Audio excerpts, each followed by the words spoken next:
దశావతారాల్లో 7వ అవతారంగా రావణ సంహరణార్థమై శ్రీరాముడు వసంత ఋతువులో చైత్రశుద్ధ నవమి గురువారం నాడు పునర్వస నక్షత్రపు కర్ణాటక లగ్నంలో మధ్యాహ్నం 12 గంటలకు జన్మించారు. ప్రతి సంవత్సరం ఈ రోజునే శ్రీరామనవమిని పండుగలా జరుపుకుంటాం. శ్రీరాముని జన్మదినమైన చైత్రశుద్ధ నవమి నాడు శ్రీరామనవమిగా పూజలు జరుపుకుంటాం. దేశవ్యాప్తంగా రామునికి పూజలు జరుగుతాయి. శ్రీరామనవమి రోజున వీధులలో పెద్ద పెద్ద తాటాకు పందిళ్ళు వేసి సీతారామ కళ్యాణం చేస్తారు. శ్రీరాముడికి అరటి పండ్లంటే ప్రీతికరం. కొలిచేటప్పుడు అరటి పండ్లతో నివేదన తప్పనిసరి. ఇళ్లలో కూడా యథాశక్తిగా రాముని పూజించి వడపప్పు, పానకం నైవేద్యం చేసి అందరికీ పంచుతారు. అలాగే ఉత్సవాల్లో భాగంగా అన్నదానం నిర్వహిస్తుంటారు. గ్రామాల్లో పేద ధనిక భేదాలు లేకుండా రాములోరి ప్రసాదంగా స్వీకరించటం పరిపాటి. శ్రీరామనవమి రోజున సీతారామ కళ్యాణం చేయిస్తే సకల శుభాలు చేకూరుతాయి, అష్టైశ్వర్యాలు చేకూరుతాయి. అయోధ్య రాజైన దశరథుడు, రాణి కౌసల్యలు జరిపిన పుత్ర కామేష్టి యాగ ఫలితంగా కలిగిన సంతానం శ్రీరాముడు.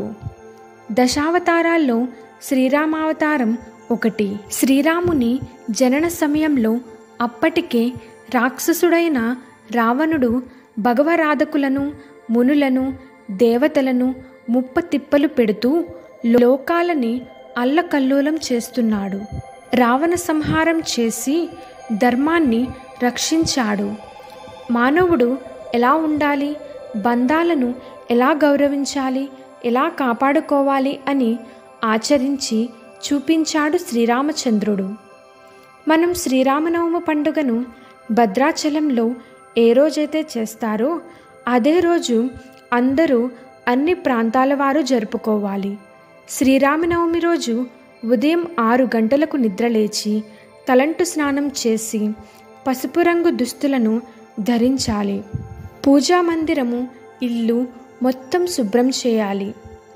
పూజా మందిరము గడుపకు పసుపు, కుంకుమ, ఇంటి ముందు రంగవల్లికలతో అలంకరించుకోవాలి.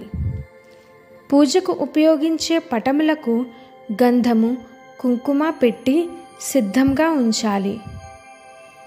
శ్రీ సీతారామ లక్ష్మణ భరత శత్రుఘ్నులతో కూడిన పటము లేదా శ్రీరాముని ప్రతిమను గాని పూజకు ఉపయోగించవచ్చు.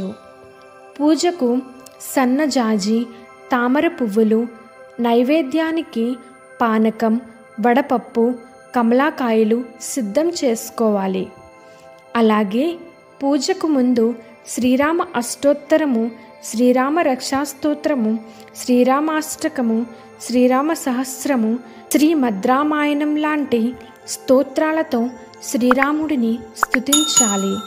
ఇంకా శ్రీరామ పట్టాభిషేకము అనే అధ్యాయంను పారాయణం చేయడం ద్వారా శుభ ఫలితాలు చేకూరుతాయి. శ్రీరామ దేవాలయం దర్శించుకోవడం మంచిది.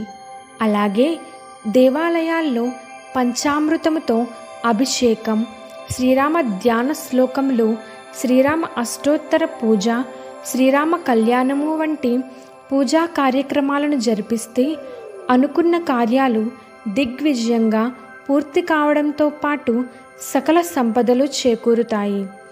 అలాగే శ్రీరామనవమి రోజున శ్రీరామదేవుని కథ వ్రతమును ఆచరించడం మంచిది. నవమి రోజున మధ్యాహ్నం 12 గంటలకు పూజ చేయాలి. పూజకు కంచు దీపము, 2 దీపారాధనలు, 5 వత్తులు ఉపయోగించాలి. పూజ చేసేటప్పుడు తులసిమాలను ధరించడం చేయాలి.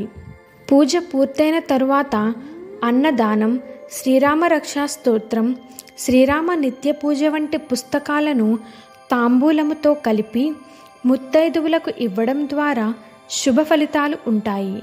శ్రీరామనవమి రోజున పానకం, వడపప్పు ప్రాముఖ్యత ఉంటుంది.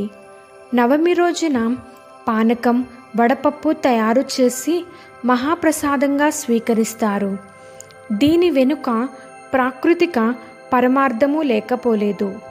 ఇది వేసవికాలం కాబట్టి వీటిని ప్రసాద రూపంలో సేవించడం వల్ల మనుషుల ఆరోగ్యం, ఆయుష్ అభివృద్ధి కలుగుతాయని ఆయుర్వేద పండితులు అభిప్రాయం. మన ప్రసాదాలన్నీ సమయానుకూలంగా ఆరోగ్యాన్ని బట్టి నిర్ణయించినవే. వడపప్పు పానకం కూడా అంతే.